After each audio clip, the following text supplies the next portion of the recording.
নবী ইউসুফ আলাইহিসসালামকে আল্লাহ সুবহানাহু ওয়া তাআলা মিশরের মন্ত্রীর পদে আসীন করেছেন। কিন্তু দেখুন, মর্যাদার এই স্তরে উন্নীত করার আগে আল্লাহ সুবহানাহু ওয়া তাআলা ইউসুফ আলাইহিসসালামকে কত তীব্র পরীক্ষার মুখোমুখি করেছিলেন।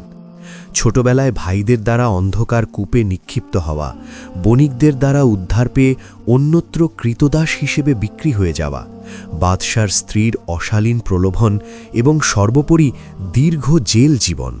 তীব্র সংকট এবং সংগ্রামের মধ্য দিয়েই কেটেছে ইউসুফ আলাইহিসসালামের সেই দিনগুলো। কিন্তু দৃশ্যপটের শেষটা কেমন ছিল? আমরা জানি ইউসুফ আলাইহিসসালাম জীবনের এক পর্যায়ে এসে সব কিছুই পুনরায় ফিরে পেয়েছেন, যা তিনি একদিন হারিয়েছিলেন। তার দয়াময় পিতা, ভাই এবং পরিবার সবাইকে তিনি ফিরে পেলেন।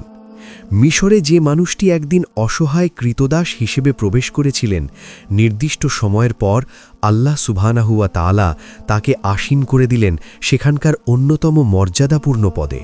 তাকে দান করলেন কর্তৃত্ব এবং পৃথিবীতে অধিষ্ঠিত করলেন একজন সম্মানিত নবী হিসেবে। তার সাফল্যের এই পথ তৈরি করে দিয়েছিল সেই অন্ধকার কূপটি, যেখানে একদিন তার ভাইয়েরা তাকে নিক্ষেপ করার আদেশ করেছিল।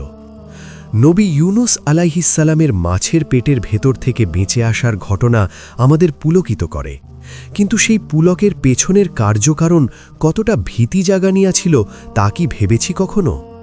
গভীর সমুদ্রতলে সেই বিশালাকায় মাছের পেটে, যেখানে দুনিয়ার কোনো শব্দ পৌঁছায় না, যেখানে বিস্তৃত জায়গা জুড়ে কেবল অন্ধকার আর অন্ধকার, এমন পরিস্থিতিতে আরশের অধিপতি রবই তার জন্য যথেষ্ট হয়ে গেলেন। তিনি যথেষ্ট হলেন ঠিকই, তবে ইউনুস আলাইহিসসালামকে এক কঠিন পরীক্ষার মুখোমুখি করার পর। আপনি হয়তো এখন কোনো সংগ্রামের ভেতর দিয়ে যাচ্ছেন। হতে পারে সেই সংগ্রাম ভীষণ দুঃসহ। প্রিয় কোনো মানুষকে জীবন থেকে হারিয়ে ফেলার যন্ত্রণায় আপনি হয়তো দগ্ধ, কিংবা কোনো বিচ্ছেদ ব্যথায় আপনি হয়তো নাজেহাল। অনাকাঙ্ক্ষিত কোনো সমস্যা হয়তো আপনাকে কুড়ে কুড়ে খাচ্ছে। হতে পারে আপনার জীবন ছক অনুযায়ী চলছে না। হ্যাঁ, জীবনের এই সংগ্রামে আপনি মাঝে মাঝে ক্লান্ত হতে পারেন, তবে হতোদ্যম হবেন না। বিচ্ছেদ ব্যথায় আপনি কাঁদতেও পারেন, যেভাবে ইউসুফ আলাইহিসসালামকে হারিয়ে চোখের জ্যোতি হারিয়েছিলেন নবী ইয়াকুব আলাইহিসসালাম।